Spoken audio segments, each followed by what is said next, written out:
This is called as the Clausius inequality, that is cyclic integral of dq by t is less than or equal to 0.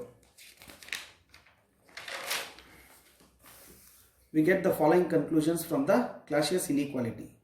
Cyclic integral dq by t less than or equal to 0. So the first conclusion is cyclic dq by t is equal to 0 for a reversible cycle.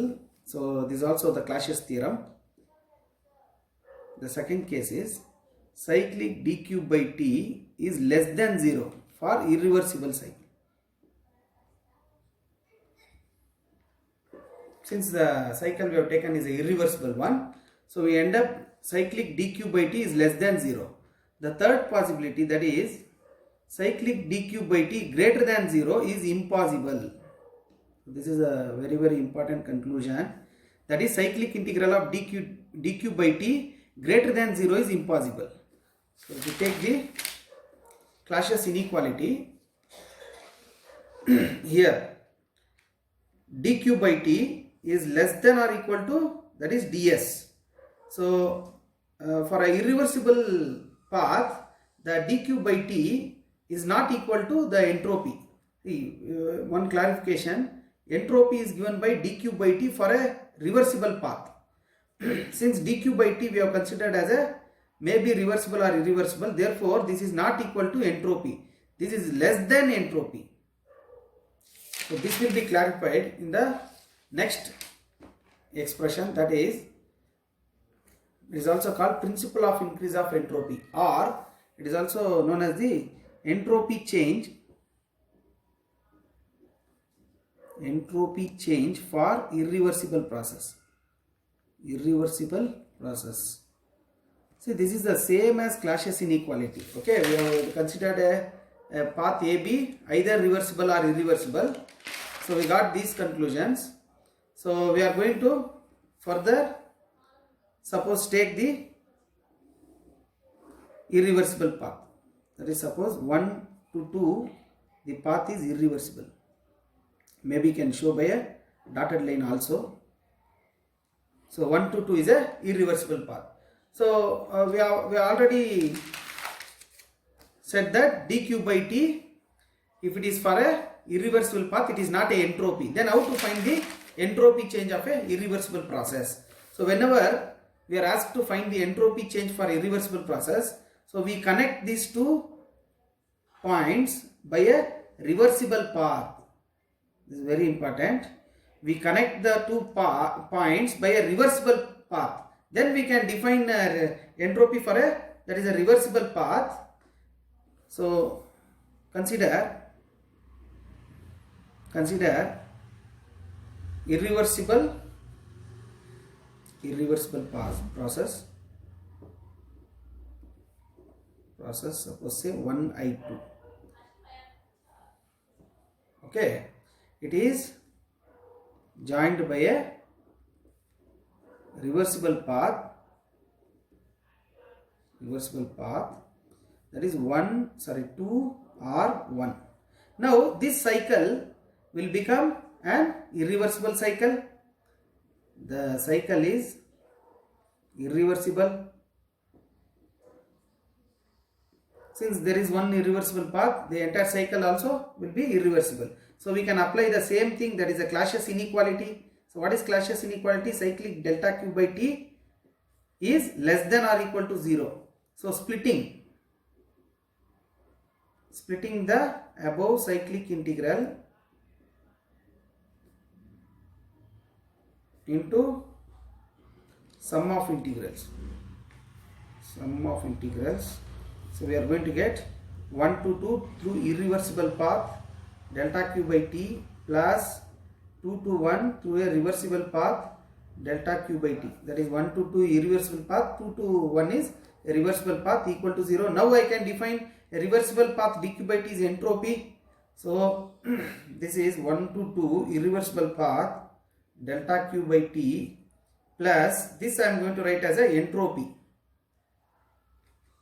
That is change in entropy. process 2 to 1 equal to, sorry, this is less than or equal to, sorry, so less than or equal to 0. So this can be further simplified. Okay. So 1 to 2 irreversible path delta q by t plus this is s1 minus s2. I will apply the limits 1, that is 2 to 1, so is less than or equal to 0, or we can shift this on the other side, that is s2 minus s1.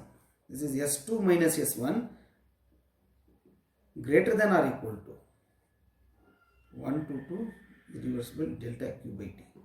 If I shift this on the other side, entropy is greater, so that's what I have written. Entropy change is greater than delta q by t. So this is same as if I show you the Clausius inequality. Here delta q by t is less than ds, or ds will be greater than delta q by t. That means in a irreversible process, the entropy change, when you connect the 2 points, the entropy change is going to be greater than the delta q by t. Okay, or this can be written, the entropy change for such a irreversible process is going to be equal to, that is 1 to 2 irreversible path delta q by t plus there is a entropy which is generated. Since it is greater than, I am going to write equal to a value plus an additional, that is entropy is generated, or I can write ds. So we are defining the change in entropy. So change in entropy which is generated due to the various internal irreversibilities. So already discussed. So this is the reason, even when some cases, suppose stirring or other cases where there is no heat involved. Earlier I was discussing, even if there is no heat involved, there is a rise in entropy, right? So at the beginning we were discussing some process, this process where even though there is no heat involved, the entropy is going to increase. Even if I consider a system where heat is not there, still the entropy is going to increase due to the generation of entropy due to various factors. So that is a entropy change for a irreversible process. So I can write the entropy change for irreversible is actually ds is greater than or equal to irreversible delta q by t. Now immediately with this result we are going to see what is the principle of increase of entropy. Principle of increase of entropy of the universe.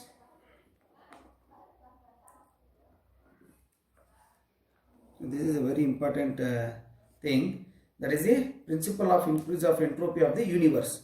If you consider a universe as a whole, it is nothing but a huge system. It is isolated with the others. Suppose say this is a system which is can consider to be or assumed to be isolated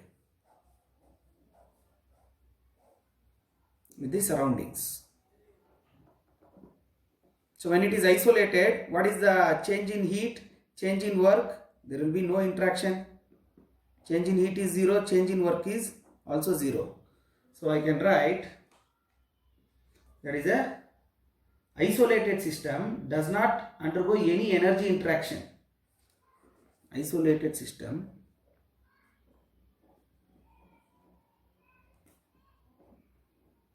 does not undergo any interaction with the surroundings.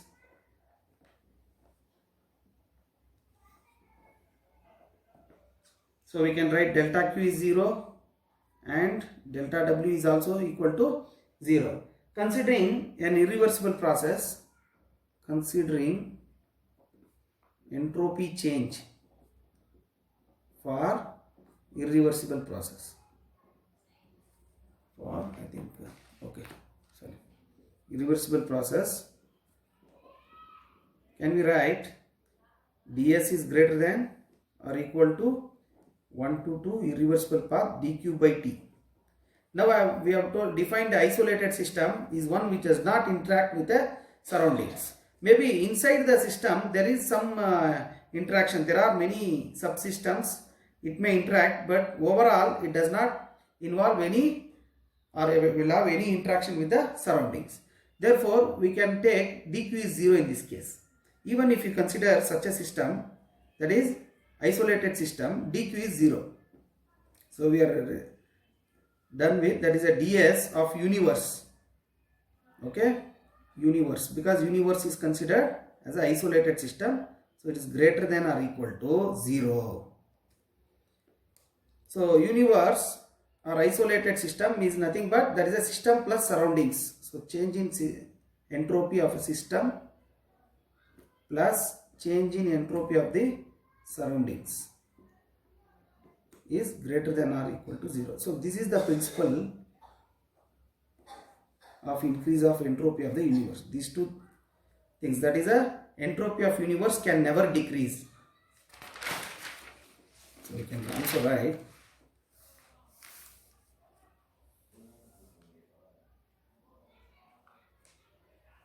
there is a entropy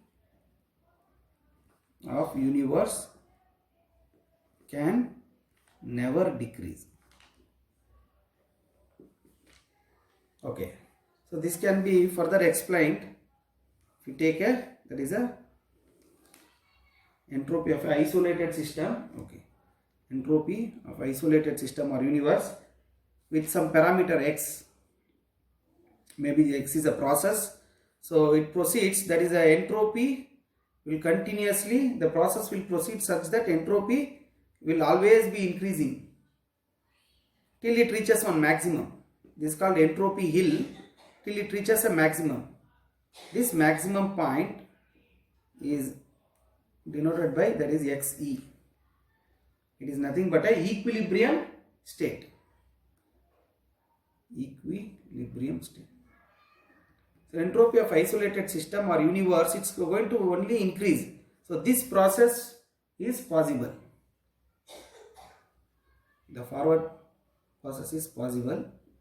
The reverse process impossible. Impossible. Entropy decreasing is not at all possible. Entropy increasing is the only possibility till it reaches, this is a maximum entropy. Maximum entropy. So, or I can write ds by dx. ds by dx is 0. There is a maxima. Okay, is 0. So, whenever the system is going for a maximum entropy, that is there is no further entropy increase is there, that means the system has come to a dead state or a equilibrium state. This is the explanation of principle of increase of entropy. Okay. Now let us go to an important concept, that is the entropy for various quasi-static process. Entropy change. Entropy change for various quasi-static process. See, quasi-static process is one which is the process done in a slow manner and each time the equilibrium is attained. It's a reversible process.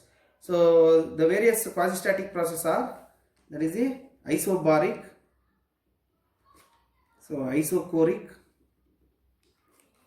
isothermal, fourth one is adiabatic and polytropic. Let us discuss the change in entropy of a closed system for various quasi-static process. Okay, one by one. So we'll start that is a isobaric process.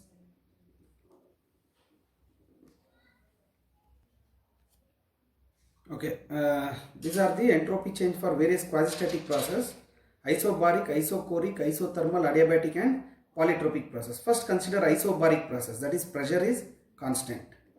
See, for such a process, whenever the heat is added, the temperature as well as the entropy both is going to increase.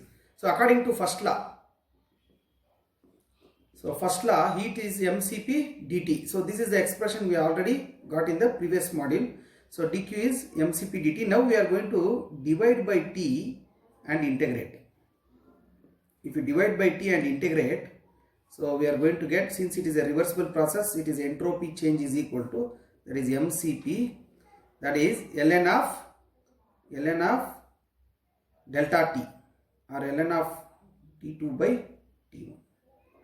This is the entropy change for a isobaric process. Similarly, if you take isochoric process, heat transfer is mCV dt. So if you divide by T and integrate between the limits T1 to T2. So we are going to end up dq by T 1 to 2 is equal to mCV dt by T integration 1 to 2. So this is again ds is equal to mCV. So this is integration of dx by x is actually log x, ln of T, T1 to T2. Further we are going to get mCV ln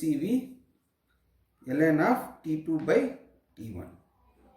Here one thing is to be noted, that is a slope for the isochoric will be more than isobaric. This is isochoric process. Isochoric. The reason is the value of Cp and Cv. If you take the